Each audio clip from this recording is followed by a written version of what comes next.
Hello students, welcome back to my channel chemistry with Sakshi. Guys, हम 11th का chapter 2 पढ़ रहे हैं, जिसमें कि लास्ट के 2 टॉपिक्स बाकी है, कुछ 2-3 टॉपिक्स बाकी है। प्रीवियस लेक्चर में हमने देखा था शेप्स ऑफ ऑर्बिटल के बारे में, जिसमें कि हमने S orbital, P orbital and D orbital के शेप्स देखे थे। जिसमें कि एस ऑर्बिटल है, उसका शेप कैसा होता है, स्फेरिकल। पी ऑर्बिटल का शेप कैसा होता है, डम्बल शेप। और डी ऑर्बिटल का होता है डबल डम्बल शेप। और आज हम स्टार्ट करने वाले हैं एनर्जीज ऑफ ऑर्बिटल, जिसमें कि हम 2 टाइप के स्पीशीज के लिए एनर्जी देखेंगे। एक देखेंगे सिंगल इलेक्ट्रॉन स्पीशीज के लिए, और सेकेंड जो है वो मल्टी इलेक्ट्रॉन स्पीशीज के लिए। अब जो सिंगल इलेक्ट्रॉन स्पीशीज है, उसमें कौन सा आइटम आता है, हाइड्रोजन एटम। हाइड्रोजन एटम जो होता है, उसमें इलेक्ट्रॉन कितने होते हैं, एक ही इलेक्ट्रॉन होता है। इसीलिए जो 1 इलेक्ट्रॉन के लिए single electron species hydrogen atom का जो एनर्जी लेवल डायग्राम होता है वो डिफरेंट होता है मल्टी इलेक्ट्रॉन स्पीशीज से। ठीक है, तो एक एक करके हम देखते हैं। फर्स्ट में हम देखते हैं हाइड्रोजन एटम के लिए, या फिर बोल सकते हैं सिंगल इलेक्ट्रॉन स्पीशीज के लिए जो एनर्जी लेवल डायग्राम है for hydrogen atom. Hydrogen atom के लिए जब हम देखते हैं एनर्जी लेवल डायग्राम, तो हमें कुछ इस प्रकार से मिलता है कि ये है एनर्जी बताएंगे हम यहाँ पे इंक्रीजिंग ऑर्डर में। ये क्या एनर्जी इंक्रीज हो रही है। तो जैसा कि सब लोग जानते हैं, न्यूक्लियस होता है, न्यूक्लियस के चारों तरफ क्या होते हैं, शेल्स बने हुए होते हैं। n=1, n=2, first shell, second shell, third shell, इस प्रकार से। तो यहाँ पे अगर हम इसको न्यूक्लियस माने और n=1 से स्टार्ट करें, तो n=1, ठीक है। फिर आता है n=2, जिसकी एनर्जी ऑब्वियसली 1 से ज्यादा होती है 2 की। फिर n=3 होता है, and so on, n=4, 5, 6 and till infinite तक। ठीक है, तो फिर अगर हाइड्रोजन एटम की बात करें तो उसमें इलेक्ट्रॉन कितने होते हैं, एक ही इलेक्ट्रॉन होता है, सब लोग जानते हैं। तो एक इलेक्ट्रॉन जो होता है, उसमें वो इलेक्ट्रॉन किसमें होता है, 1s ऑर्बिटल में। वो कौन सा ऑर्बिटल में प्रेजेंट होता है, 1s ऑर्बिटल में। ठीक है, फिर इलेक्ट्रॉन की बहुत सारी ये बनाई है शेल, वो इसलिए क्योंकि इलेक्ट्रॉन को जब हम एनर्जी देते हैं, तो किसी सोर्स के द्वारा एनर्जी देते हैं, तो वो क्या होता है, एक्साइटेड होकर एक्साइटेड स्टेट में जाता है। सब लोग जानते हैं n=1 जो होता है वो क्या होता है, ग्राउंड स्टेट होता है। ठीक है, और इसके अलावा जो सारे होते हैं वो क्या होते हैं, एक्साइटेड स्टेट। अब इसको बोलते हैं एक्साइटेड स्टेट, पहले मैंने पढ़ाया था, इसको क्या बोलते हैं, एक्साइटेड स्टेट 1। ये क्या होती है, एक्साइटेड स्टेट 2। फिर n=4 क्या हो गया, एक्साइटेड स्टेट 3, इस टाइप से। ठीक है, तो 1s ऑर्बिटल जो होता है, उसमें इलेक्ट्रॉन प्रेजेंट होता है हाइड्रोजन एटम का। ठीक है, फिर अगर हम उसको एनर्जी देते हैं तो क्या होता है, वो 2s ऑर्बिटल में जाता है। तो यहाँ पे जो होगा वो 2s ऑर्बिटल होगा, और 2p ऑर्बिटल भी जो प्रेजेंट होता है वो यहीं पे प्रेजेंट होता है। 2p ऑर्बिटल में 3 होते हैं, 2px, 2py और 2pz। और 2s और 2p की जो एनर्जी होती है वो क्या होती है, सेम होती है। इस एनर्जी को, जो सेम एनर्जी होती है, इसको हम बोलते हैं डीजनरेट ऑर्बिटल्स। जिन ऑर्बिटल की एनर्जी सेम होती है उन ऑर्बिटल्स को क्या बोलते हैं हम, डीजनरेट ऑर्बिटल्स। ठीक है, फिर हम और ऊपर जाएंगे n=3 में, थर्ड शेल में, तब क्या होता है, 3s आएगा, और 3s की एनर्जी इक्वल होगी 3p के, और इसकी एनर्जी इक्वल होगी 3d के। मतलब 3s, 3p और 3d की तीनों की एनर्जी क्या होगी, सेम होगी, फॉर ओनली हाइड्रोजन एटम। यहाँ पे हम किसकी बात कर रहे हैं, हाइड्रोजन एटम की, जिसमें कि एक ही इलेक्ट्रॉन प्रेजेंट है। क्लियर है, तो ये तीनों भी क्या हो गए, degenerate orbitals. 3s, 3p, 3p में तीनों आ गए, 3px, 3py, 3pz, और 3d में भी सारे आ गए। 3d में सारे कौन से आ गए, 3dxy। हमने प्रीवियस लेक्चर में पढ़ा था 3dyz is equal to 3dxz is equal to 3dx² minus y², और वो किसके इक्वल होता है, 3dz²। तो इसके कितने ऑर्बिटल्स होते हैं, 5 ऑर्बिटल। तो 5 ऑर्बिटल क्या होंगे, सेम होंगे, तो उसी को क्या कहते हैं हम, डीजनरेट ऑर्बिटल्स। क्लियर है, तो हाइड्रोजन एटम के लिए जो एनर्जी लेवल डायग्राम होगा वो किस पे डिपेंड करेगा, नंबर ऑफ शेल पे, नंबर ऑफ शेल पे, या फिर बोल सकते हैं प्रिंसिपल क्वांटम नंबर पे। कि सेम प्रिंसिपल क्वांटम नंबर होगा तो उसकी एनर्जी भी सेम होगी। अब यहाँ पे 2s में प्रिंसिपल क्वांटम नंबर क्या है, 2 है, और 2p के लिए भी प्रिंसिपल क्वांटम नंबर क्या है, 2 है, तो दोनों की एनर्जी क्या हो गई, सेम हो गई। तो ग्राउंड स्टेट में जो ऑर्बिटल होता है, ग्राउंड स्टेट में जो ऑर्बिटल में इलेक्ट्रॉन भरा जाता है वो क्या होता है, सबसे ज्यादा स्टेबल होता है, मोस्ट स्टेबल होता है, सब लोग जानते हैं। फिर क्या होता है, जब उसको एनर्जी दी जाती है तो वो एक्साइटेड स्टेट में जाता है जहां पे वो अनस्टेबल रहता है, और फिर वो वापस क्या करता है, अपनी ग्राउंड स्टेट में वापस आने की कोशिश करता है। तो यहाँ पे जो 1s ऑर्बिटल है वो क्या है, ग्राउंड स्टेट, और 2s, 2p, 3s ये सब क्या हो गई, इसकी एक्साइटेड स्टेट, जिसमें कि ये एक्साइटेड स्टेट 1 ग्राउंड स्टेट के अलावा जो सारी होती है वो क्या कहलाती है, उसकी एक्साइटेड स्टेट, जिसमें कि एक्साइटेड स्टेट 1 होती है, फिर 2, 3 इस टाइप से, ठीक है। तो यहाँ पे ground state and excited state के अलावा एक और बात है कि डीजेनरेट ऑर्बिटल्स क्या होते हैं, समझ लिया, इसकी डेफिनेशन लिख लेते हैं हम कि the orbitals having the same energy, having the same energy are called, क्या कहलाते हैं, degenerate orbitals, degenerate orbitals, जिसकी एनर्जी क्या होती है, जिन ऑर्बिटल की एनर्जी क्या होती है, सेम होती है, उसको क्या कहते हैं हम, डीजेनरेट ऑर्बिटल्स। क्लियर है। तो इसको हम लिख लेते हैं कि इसका एनर्जी किस टाइप से होगा, 1s जो होगा, इसका स्क्रीनशॉट ले लीजिए। तो इसमें 1s ऑर्बिटल जो होगा वो सबसे स्मॉल होगा, इसकी एनर्जी सबसे कम होगी। फिर आती है 2s ऑर्बिटल की एनर्जी, और 2s ऑर्बिटल की एनर्जी किसके इक्वल होती है, 2p के।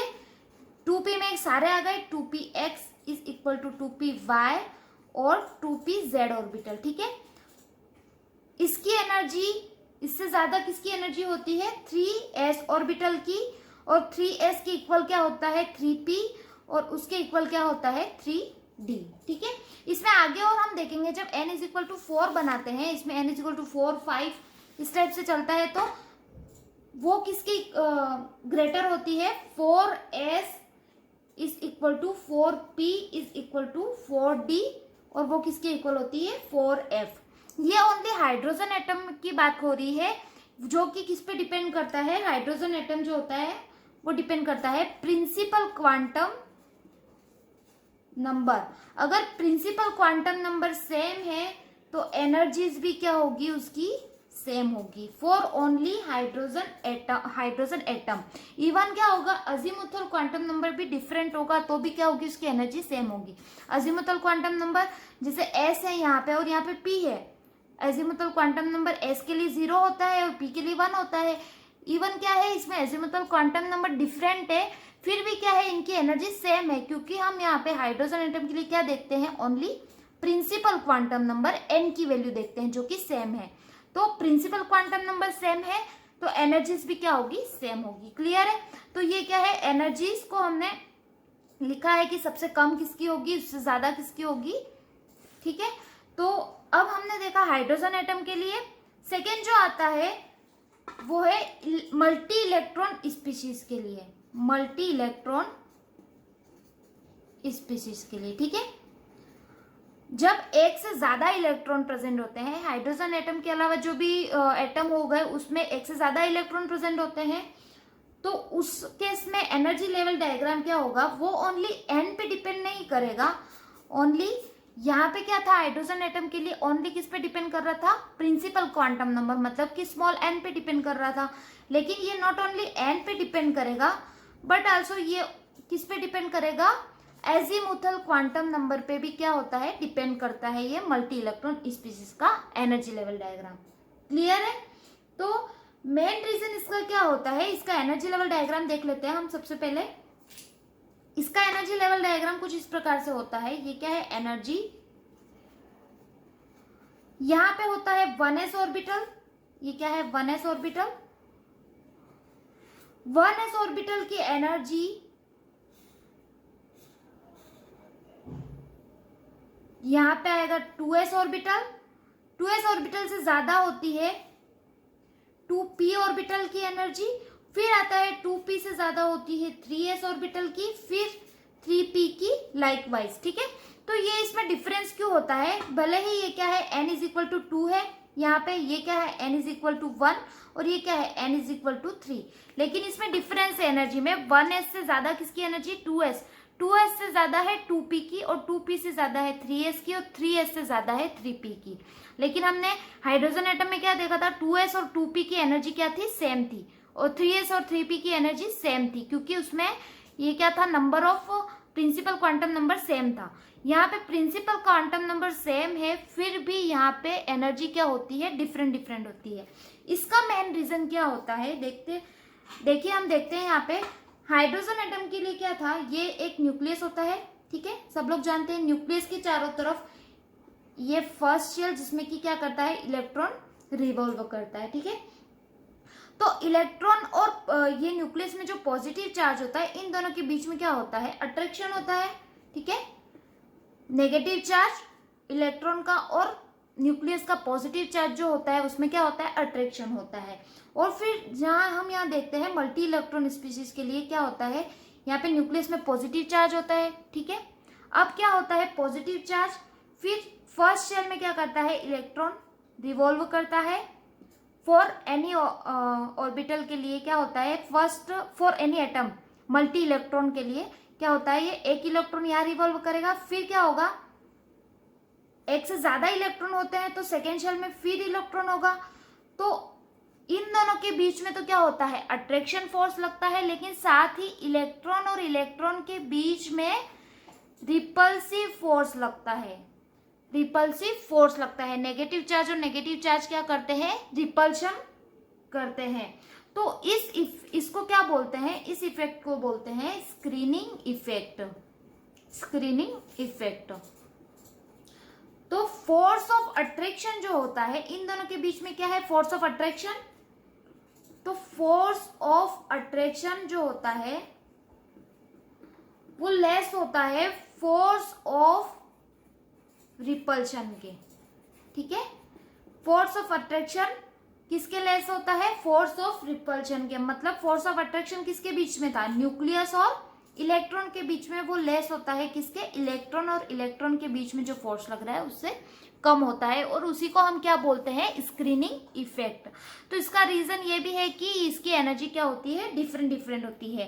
एक हम देखते हैं यहाँ पे एक रूल लगता है N+L रूल, जिससे हम डिसाइड करेंगे कि ये एनर्जी है वो 2s की ज्यादा होती है या 2p की ज्यादा होती है। उससे पहले इसको नोट डाउन कर लीजिए।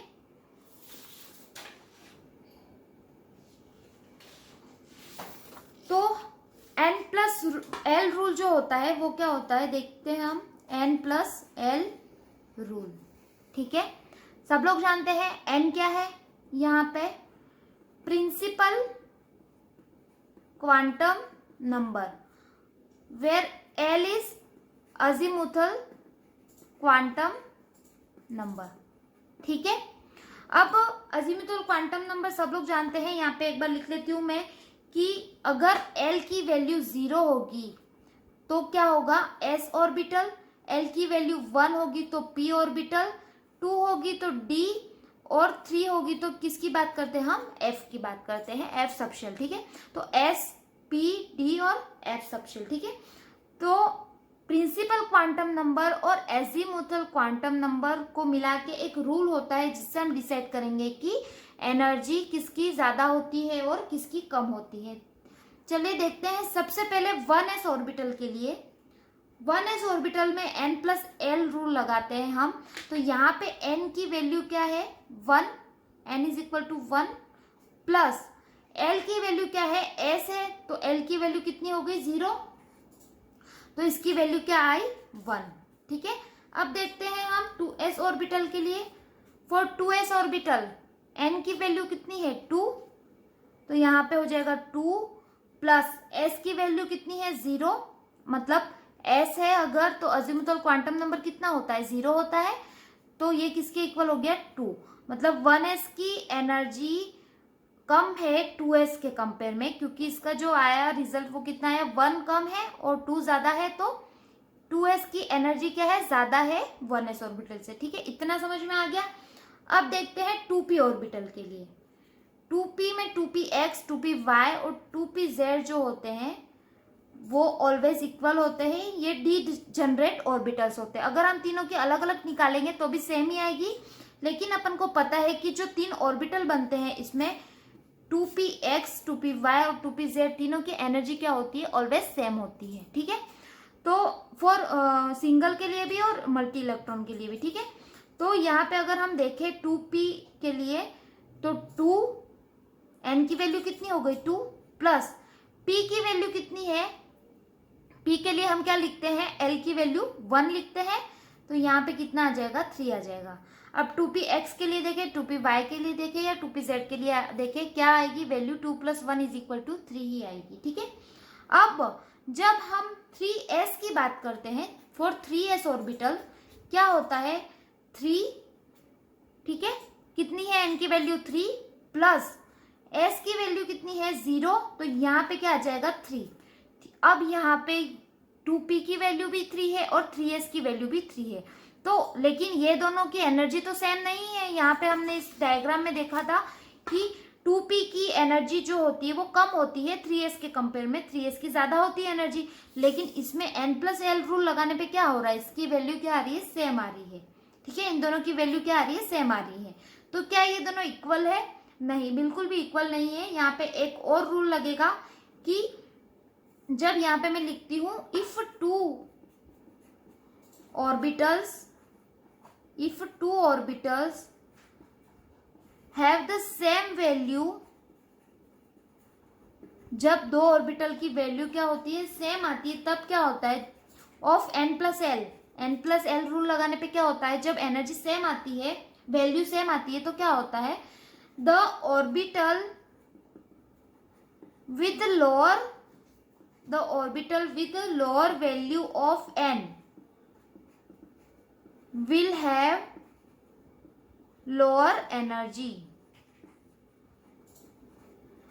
मतलब कि अगर 2 ऑर्बिटल की बात कर रहे हैं हम, 2px और 3s की बात कर रहे हैं, और उसकी n+l की जो वैल्यू है वो सेम आती है, यहाँ पे भी 3 आई, यहाँ पे भी 3 आई, तो उस कंडीशन में क्या करते हैं, the orbital with lower value of n, जिसकी वैल्यू n की वैल्यू क्या होगी, कम होगी, उसकी एनर्जी क्या होगी, कम होगी। ठीक है, अब यहाँ पे n की वैल्यू देखते हैं, n+l रूल लगाया था, n की वैल्यू यहाँ पे 2 है और यहाँ पे n की वैल्यू 3 है, तो जिसकी n की वैल्यू कम है, n की वैल्यू किसकी कम है, 2p की। ठीक है, तो उसकी एनर्जी क्या होगी, कम होगी, मतलब कि 2p की जो एनर्जी है वो कम होगी 3s से। क्लियर है ये पॉइंट। n+l रूल लगाने पे क्या होता है, जब किसी 2 ऑर्बिटल की एनर्जी सेम आ जाती है तो उस कंडीशन में क्या करते हैं, हम प्रिंसिपल क्वांटम नंबर को देखते हैं, स्मॉल n को देखते हैं, जिसकी स्मॉल n की वैल्यू कम होती है उसकी एनर्जी क्या होती है, कम होती है। ठीक है, क्लियर है। अब हम आगे देखते हैं for 3p orbital. 3p orbital के लिए देखेंगे हम, 3p ऑर्बिटल में 3px, 3py, 3pz तो क्या होंगे, सेम होंगे, तो यहाँ पे क्या आ जाएगी 3, और सब लोगों को अब आ गया है कि इसकी वैल्यू कैसे निकालते हैं, p की वैल्यू कितनी है यहाँ पे 1, तो क्या आ गया 4। 3d के लिए 3n की वैल्यू और d की वैल्यू कितनी है 2, तो यहाँ पे क्या आ गया 5। ठीक है, और देख लेते हैं हम 4s के लिए। 4s के लिए क्या होगा, 4, प्रिंसिपल क्वांटम नंबर कितना है 4, और एजिमुथल क्वांटम नंबर s क्या होता है 0, तो यहाँ पे 4। एक और देखते हैं हम 4p के लिए। 4p के लिए जब देखेंगे तो क्या आएगा 4 प्लस p के लिए हम क्या लिखते हैं 1, तो यहाँ पे 5। यहाँ पे आप लोगों ने नोटिस किया होगा 3p के लिए वैल्यू क्या आ गई, 4 आ गई, और 4s के लिए भी क्या आ गई, 4 आ गई। अब इन दोनों में हम देखते हैं कि किसकी एनर्जी ज्यादा होगी, और यहाँ पे भी 5 आ गई, यहाँ पे भी 5 आ गई, तो इन दोनों में भी हम देखते हैं। ठीक है, सबसे पहले हम देखते हैं 3p एंड 4s में किसकी एनर्जी ज्यादा है। ठीक है, n की वैल्यू यहाँ पे कितनी है 3 है, और यहाँ पे n की वैल्यू कितनी है 4 है, तो जिसकी वैल्यू कम होती है उसकी एनर्जी कम होती है, तो यहाँ पे 3p की एनर्जी कम होगी 4s के कंपेयर में। अब यहाँ इसकी बात करते हैं 3d और 4p की। तो इसमें क्या होगा, 3d की वैल्यू जो है उसमें n की वैल्यू कितनी है 3 और इसमें कितनी है 4। तो ऑब्वियसली क्या होगा कि इसकी एनर्जी कम होगी और इसकी एनर्जी क्या होगी, ज्यादा होगी। अब इन सबको लिख लेते हैं, एनर्जी के सीरीज में लिख लेते हैं कि किसकी एनर्जी कम होगी किसकी ज्यादा होगी। सबसे पहले लिखते हैं 1s ऑर्बिटल, क्योंकि इसकी वैल्यू क्या आई थी 1 आई थी, इसलिए सबसे कम एनर्जी किसकी है 1s की। उससे ज्यादा एनर्जी है 2s ऑर्बिटल की, फिर आती है 2p और 3s में हमने निकाला था 2p की एनर्जी। 2p में 2px 2py 2pz जो होते हैं वो क्या होते हैं, इक्वल होते हैं, डीजनरेट होते हैं, क्योंकि इन तीनों की एनर्जी क्या होती है, ऑलवेज सेम होती है। 2p हो गया। उसके बाद क्या आया 3s ऑर्बिटल। 3s ऑर्बिटल इससे ज्यादा होगी एनर्जी। फिर हमने निकाला था 3p ऑर्बिटल की, फिर उससे ज्यादा होती है 4s ऑर्बिटल की, और then 3d orbital and then 4p orbital. Likewise इससे आगे बढ़ते जाते हैं f ऑर्बिटल तो बढ़ती रहेगी, ठीक है। तो आई होप आप लोगों को समझ में आ गया कि यहाँ पे 2 रूल लगेंगे। सबसे पहला लगेगा n+l rule for multi electron species के लिए, n+l रूल लगेगा। n+l रूल लगाने पे क्या देखेंगे हम कि वैल्यू जो होती है वो जिसकी ज्यादा होती है उसकी एनर्जी ज्यादा होती है, लेकिन जब 2 ऑर्बिटल की एनर्जी सेम आ गई तो उस कंडीशन में हम क्या देखेंगे, प्रिंसिपल क्वांटम नंबर को। जिसकी प्रिंसिपल क्वांटम नंबर कम होता है उसकी एनर्जी क्या होती है, कम होती है। तो गाइस आई होप आप लोगों को ये वीडियो लेक्चर अच्छे से समझ में आ गया होगा, क्योंकि मैंने बहुत अच्छे से एक्सप्लेन करने की कोशिश की है। फिर भी कोई डाउट हो तो आप कमेंट सेक्शन में कमेंट करके मुझे बता सकते हैं। तो आज के लेक्चर के लिए बस इतना ही। अब हमारा शायद से 1 या 2 लेक्चर और होने वाले हैं, जिसमें कि हम पढ़ेंगे इलेक्ट्रॉनिक कॉन्फ़िगरेशन के बारे में, और जो इलेक्ट्रॉन को फील करने के लिए कुछ रूल्स है हमारे पास, पाउली एक्सक्लूजन प्रिंसिपल और हुन्स रूल और अफबाउ रूल। तो उसको हम नेक्स्ट वीडियो लेक्चर में पढ़ेंगे। तो आज की वीडियो के लिए इतना ही। आप लोगों को मेरी वीडियो पसंद आई हो तो प्लीज़ गाइस लाइक कीजिए, शेयर कीजिए और मेरे चैनल को सब्सक्राइब कीजिए। मिलते हैं हम नेक्स्ट लेक्चर में, तब तक के लिए बाय बाय स्टूडेंट्स।